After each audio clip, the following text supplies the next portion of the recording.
In today's video, I'm going to teach you how to track button clicks and form submissions with GA4 and GTM.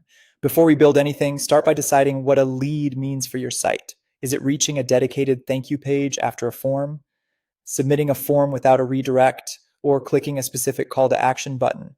Clarifying this upfront ensures the data you collect matches your business goals. Now, head into Google Tag Manager. We'll begin by creating triggers, which define when tags should fire. Open your container, go to Triggers, and click New. If you track leads via a thank you page, set up a page view trigger. Configure it to fire on some page views, then add a condition where page URL contains your thank you path. This narrows the trigger to that confirmation page only, preventing accidental fires on other pages. If your site uses query parameters, include those conditions as needed. If your lead is a form submission, choose the form submission trigger. You can keep it broad or refine it by selecting some forms and targeting a specific form. Use identifiers like form ID or form class so the trigger only fires for the right form. If you don't see those fields in preview, enable the built-in form variables in GTM first so you can reference them confidently. If your lead is a button click, create a click all elements trigger, then limit it with conditions such as click text or click ID that match your lead button. This helps avoid firing on unrelated clicks.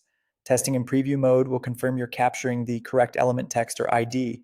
With your triggers ready, move to tags and click New. If you're sending conversions to Google Ads, choose Google Ads Conversion Tracking. Enter the conversion ID and conversion label from your Google Ads account under Goals and Conversions. To ensure attribution works properly, also add a conversion linker tag and set it to fire on all pages.